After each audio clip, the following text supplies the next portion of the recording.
Hi అండి. నేను మీ వరలక్ష్మిని. Varalakshmi kitchen స్వాగతం. అందరూ బాగున్నారా? అందరూ బాగోవాలి, అందులో నేను ఉండాలండి. ఈరోజు నేను టమాటా పచ్చడి, నిల్వ పచ్చడి పెడదాం అనుకుంటున్నానండి. కేజీ టమాటాలు తీసుకున్నాను. నేను చింతపండు బగిలి మామిడికాయ వేస్తున్నానండి. మామిడికాయ వేసి టమాటా పచ్చడి, నిల్వ పచ్చడి పెడుతున్నాను. ఒక మామిడికాయ తీసుకున్నాను, ఒక స్పూను ఆవాలు తీసుకున్నాను, ఒక స్పూన్ మెంతులు తీసుకున్నాను, ఒక స్పూన్ జీలకర్ర తీసుకున్నాను. ఈ కప్పుతో నేను ఒక కప్పు ఉప్పు తీసుకున్నానండి, ఒక కప్పు కారం తీసుకున్నాను. ఉప్పు తగినంత వేసుకోవాలి, కారం అయితే ఈ కప్పుతో పడుతుందండి. అందుకని నేను ఇప్పుడు ఇవన్నీ తీసుకున్నాను కదా. ఇప్పుడు మనం ఈ జీలకర్ర, ఆవాలు, మెంతులు వేపుకోవాలండి. వేపుకుందాం. ఈ కట్ చేసుకుందాం. ఈ మామిడికాయ ముందు ఫస్ట్ పొట్టు తీసుకుందామండి.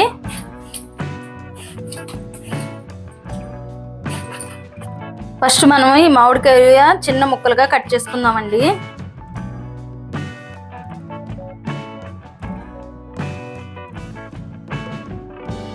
ఇదిగోండి, ఇలా చిన్న ముక్కలు కట్ చేసుకోవాలి. టమాటాలు కూడా చిన్న ముక్కలే కట్ చేసుకోవాలి. ఇంకోండి, మామిడికాయ ముక్కలు ఈ సైజు కట్ చేసుకోవాలి. ఎందుకంటే మళ్ళీ మనము ఈ నిల్వ పచ్చడికి మెదుపుతాను తప్ప మిక్సీ వేయనండి నేను. అందుకని చిన్న సైజే ముక్కలు కట్ చేశాను. ఇవన్నీ ఒక ప్లేట్లో తీసేసుకుందాం మనం. ఈ టమాటాలు కూడా చిన్న ముక్కలు కట్ చేసుకోవాలండి. తడి లేకుండా ఉండాలండి. శుభ్రంగా కడుక్కున్న తర్వాత తడి లేకుండా క్లాత్ ఇచ్చి తుడిచేసుకోవాలి. అలాగైతేనే పచ్చడి చాలా రోజులు ఉంటుంది, పాడవకుండా. ఇంక ఇలా చిన్న ముక్కలు కట్ చేసుకోవాలండి టమాటాలు కూడా. ఇవ్వండి, ఇలాగా నేను కోసినట్టుగా కోసుకుంటే మిక్సీ కూడా ఏ అవసరం లేదండి, మెదిపేసుకుంటే సరిపోద్ది. ఇంకోండి, టమాటాలు కూడా ఈ సైజు కట్ చేసుకోవాలండి, చిన్న సైజు. ఇప్పుడు ఇవన్నీ మనం కట్ చేసుకున్నాం కదా, కళాయిలో ఆ మెంతులు, ఆవాలు ఇవన్నీ వేపుకుందాం అండి. స్టవ్ మీద పెట్టి ఈ పక్కన పెట్టేసుకుందాం. ఇంకోండి, కళాయి పొయ్యి మీద పెట్టాం కదా, వేడెక్కింది. మెంతులు వేస్తున్నానండి. ఈ మెంతులు ఒక నిమిషం పాటు కొంచెం వేపుకుందాం.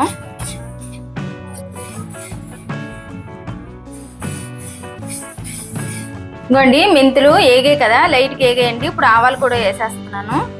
ఈ ఆవాలు కూడా లైట్గా వేగాలండి, ఎక్కువ వేగకూడదు, మళ్ళీ చేదు వచ్చేస్తుంది పచ్చడి. ఇందులోనే జీలకర్ర కూడా వేసేస్తున్నానండి.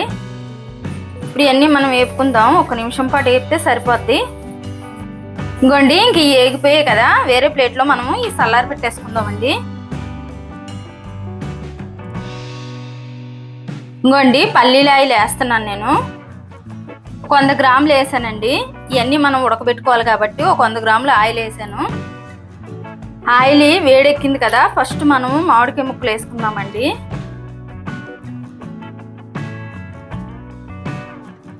ఫస్ట్ ఈ మామిడికాయ ముక్కలు ఒక నిమిషం పాటు వేపుకోవాలండి.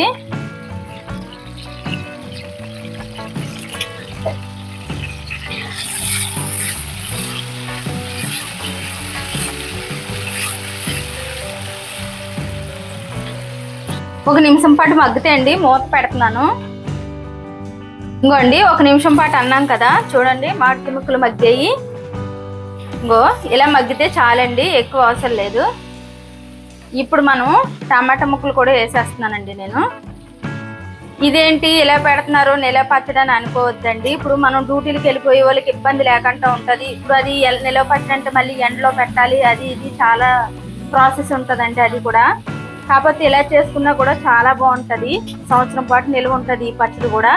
కాకపోతే ఏంటంటే చింతపండు వేయడం మానేసి మామిడికాయ వేసారు ఏంటి అని అంటారు. కొంతమంది చింతపండు తింటారు, కొంతమంది తినరు కదండి. అందరికీ చింతపండు హెల్త్కి అంత మంచిది కాదు. అందుకని నేను మామిడికాయ వేసే చేస్తున్నానండి. ఇది కూడా సంవత్సరం ఉంటుంది. చింతపండు వేయలేదు మళ్ళీ అని కామెంట్ అయితే పెట్టొద్దండి, ఇలాగైనా బాగానే ఉంటుంది. ఇలా చేసుకుంటే ఇంకా ఈజీ అండి, ఎందుకంటే మనం ఒకేసారి మిక్సీ వేసుకొని ఫ్రిడ్జ్లో పెట్టేసుకోవచ్చు. మనకు కావలసినప్పుడల్లా కొంచెం కొంచెం పోపు వేసుకొని ఈజీగా ఉంటుంది. పిల్లల క్యారేజీలు కానీ మనకు డ్యూటీలకు వెళ్ళిపోయేటప్పుడు కానీ ఇబ్బంది లేకుండా ఉంటుందండి ఇలా చేసుకుంటే. ఇప్పుడు గమ్మున డ్యూటీకి వెళ్ళిపోవాలన్నా మళ్ళీ ఆ ఎండలో పెట్టాలి ఎలాగా అని టెన్షన్ లేకుండా ఉంటుందండి. ఇలా చేసుకుంటే మాత్రం చాలా బాగుంటుంది, ఒకసారి ట్రై చేయండి. ఇంకోండి, ఉప్పు కూడా వేసేస్తున్నాను నేను. వేసేసి కలుపుకోవాలండి, దీనికి మొత్తం ఉప్పు పట్టేలాగా. ఇంకోండి, ఇలా కలిపేసుకోవాలి. ఒక చెంచా పసుపు కూడా వేస్తున్నానండి. పసుపు కూడా వేసుకోవాలి. వేసాక మొత్తం ఇలా కలిపేసుకొని ఓ 10 నిమిషాలు మూత పెట్టాలండి. కాకపోతే సిమ్లోనే పెట్టండి. ఈ టమాటా మొత్తం మగ్గాలి కాబట్టి హైలో ఉంచకండి, సిమ్లోనే పెట్టండి. ఇప్పుడు ఈ ఆవాలు, మెంతులు, జీలకర్ర మనము పొడిగొట్టుకుందామండి. చల్లారిపోయాయి, మిక్సీలో వేస్తున్నాను. ఇంకోండి 10 నిమిషాల తర్వాత చూస్తున్నాము. చూడండి, ఇగో నీరంతా, ఇంక ఈ నీరంతా దగ్గరికి అయిపోవాలండి. చూడండి నీరంతా ఎలా దిగిపోయిందో. ఈ నీరంతా దగ్గరికి అయిపోవాలి. ఇంకో 10 నిమిషాలు పడుతుందండి నీరంతా దగ్గరికి అయ్యేటప్పటికి. బాగా నీరు దగ్గరికి అయిపోవాలండి, మళ్ళీ పచ్చడి పాడైపోద్ది. నీళ్ళు ఎంత దగ్గరికి అయిపోతే అంత బాగుంటుంది పచ్చడి కూడా. చూడండి ఇంకో ఇలా దగ్గర పడ్డది కదా. ఇప్పుడు మనము కారం వేసేసుకుందామండి. ఇలా దగ్గర పడితే చాలండి. ఇప్పుడు కారం వేసుకుందాం.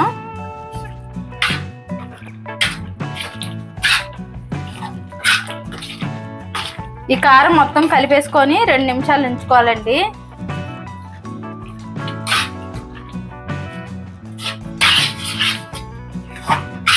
చూడండి ఇగో కారం మొత్తం కలిసిపోయింది కదా. ఇంకోండి ఇందాక మనం మిక్సీ పట్టుకున్నాం కదా, ఆవాలు, మెంతులు, జీలకర్ర, ఇది కూడా వేసేస్తున్నానండి. ఇప్పుడు మనం కారం ఎంత తీసుకున్నామో ఈ 3 కలిపి అంతే తీసుకున్నామండి. మనము ఈ కప్పు వచ్చింది, మొత్తం 3 కలిపేసింది. ఇంత వేసుకుంటే సరిపోద్దండి. ఆవపిండి, మెంతులు, జీలకర్ర. మళ్ళీ ఎక్కువ వేసుకున్నా చేదు వచ్చేస్తుంది.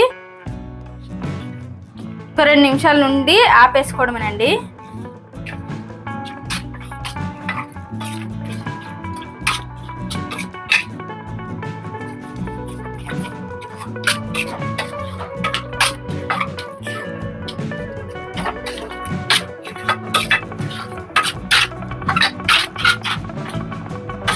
నేను చిన్న ముక్కలు కోసుకున్నాను కాబట్టి మెత్తగా ఉడికిపోయిందండి. ఇంక ఇది నేను పప్పు గుత్తితో మెదపవసరం లేదు. కొంచెం పెద్ద ముక్కలు కోసుకున్న వాళ్ళు పప్పు గుత్తితో మెదపాలండి, మిక్సీ వేసుకోకూడదండి. పప్పు గుత్తితో మెదుపుకుంటే పచ్చడి కూడా చాలా టేస్ట్గా ఉంటుంది. ఇంక ఇది నేను స్టవ్ ఆపేస్తున్నానండి. ఇంక నేను ఇది ఏం చేయను.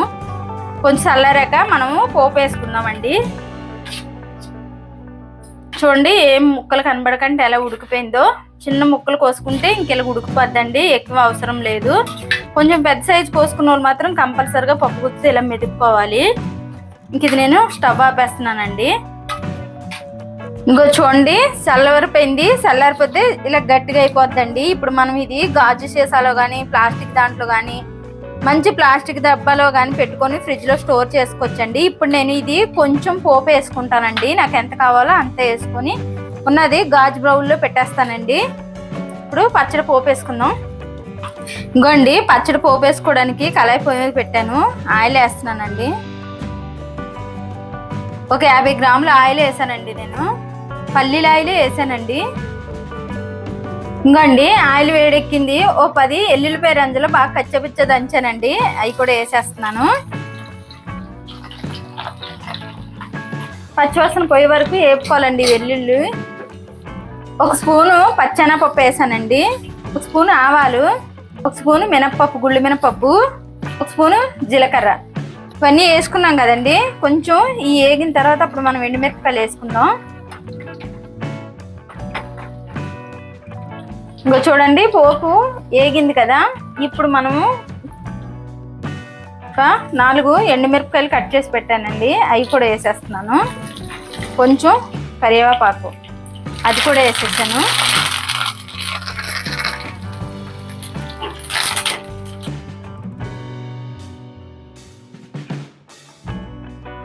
చూడండి పోపు మొత్తం వేగిపోయింది కదా. ఇప్పుడు నాకు ఎంత కావాలో అంతే వేసుకుంటున్నానండి పచ్చడి. ఇప్పుడు కొంచెం పోపు,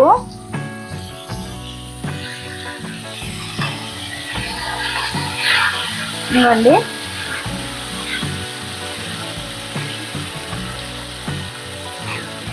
స్టవ్ ఆపేస్తానండి. ఇంకా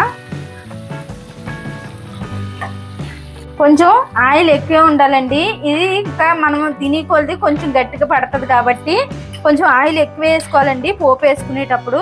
చూడండి ఇలాగా ఇంకోండి పోపు వేసేసాను కదా, ఇలా చేసుకుంటే మాత్రం చాలా బాగుంటుందండి. మనకి ఎంత కావాలో అంత పోపు వేసుకొని ఉన్నది ఫ్రిడ్జ్లో స్టోర్ చేసుకోవచ్చు. సంవత్సరం పాటు నిల్వ ఉంటుందండి ఈ పచ్చడి.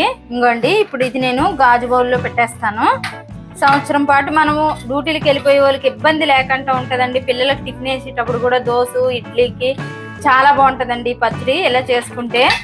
నచ్చితే లైక్ చేయండి, షేర్ చేయండి, కామెంట్ చేయండి, సబ్స్క్రైబ్ చేయండి.